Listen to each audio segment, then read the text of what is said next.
क्या बात है? कुछ। देखो सईदा, मैं तुम्हारी रग रग से वाकिफ हूँ। जिस वक्त तुम परेशान होती हो ना, तुम्हारी ये जो नाक है ना, ये और लंबी हो जाती है। खुदा के लिए, मेरी तबीयत ठीक नहीं है ना, चले जाओ ना। यही तो पूछूं तुम्हारी तबीयत को क्या हुआ? मेरे दिल पर एक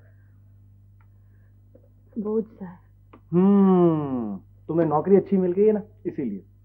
मैंने कहीं पढ़ा था कि जब आदमी को बहुत ज्यादा खुशी एकदम मिल जाए ना, तो उसके ज़हन की हालत यही हो जाती है। नहीं, ये बात नहीं। फिर क्या बात है? देखो, मैं तुमसे छोटा जरूर हूं, लेकिन सईदा, हमने आज तक अपने दिल की बात एक दूसरे से नहीं छुपाई। बताओ। नहीं, कोई बात नहीं है। अख्तर, तुम कॉलेज ज्वाइन कर लो। सच अख्तर। सईदा, मैं अख्तर देखो, मुझे नौकरी मिल गई है अब 1200 रुपए महीने के। मुझे क्या करने इतने पैसे? तुम्हारी तालीम मुकम्मल हो जाएगी, फिर कुछ फर्क नहीं पड़ेगा। कुछ फर्क नहीं पड़ेगा अगर मैं पास भी हो जाऊं ना। मेरी डिग्री उस वक्त तक वैलिड नहीं है जब तक उसके नीचे सिफारिश के पहिए ना हो।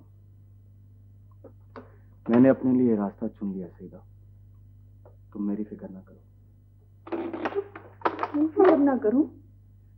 मैं तुम्हारी बड़ी बहन हूं, तुम्हारे बारे में सोचना मेरा फर्ज है। फर्ज फर्ज फर्ज? तुम और अबू जो हर वक्त फर्ज का वजीफा करते रहते हो ना, इसकी मुझे समझ नहीं आती। देखो सीधा, मेरी बात सुनो, बैठो बैठो। जिंदगी स्काउट बनकर नहीं गुजर सकती। इस दुनिया में 5 रुपए के लिए एक इंसान दूसरे की जान ले लेता है। लोग अपने सगों को पेट्रोल छिड़क कर अंदर बंद करके आग लगा देते हैं। और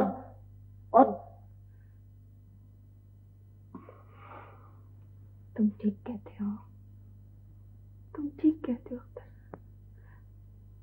भाई क्या हो गया बच्चों, क्यों झगड़ रहे हो तुम लोग? नहीं, झगड़े तो नहीं, हम लोग बिल्कुल नहीं झगड़े। ये हमारे नूर चश्मी क्या फरमा रहे हैं? कुछ नहीं। खाना लाऊं आपके? नहीं बेटी नहीं, रहने दो। क्यों? वो अब कुछ ज्यादा भूख नहीं लगती। पता नहीं ये दुकान पर बैठने की वजह से है या क्या है, बस कमर दुखती रहती है। अबू मैं दबा दूंगी। देखो अभी मैं इतना बूढ़ा नहीं हुआ। हाँ सईदा बेटी, मुझे ये तो बताओ, वो जहाँ तुमने नौकरी की है वो कौन लोग हैं, क्या काम है, क्या है सब कुछ? वो बहुत अच्छे लोग हैं। मेरी जो मैडम है ना, इतनी अच्छी, इतने प्यार से बात करती है मेरे साथ। अभी तुमने नौकरी शुरू नहीं की और मालकों के गुण गाने शुरू कर दिए। अब्बू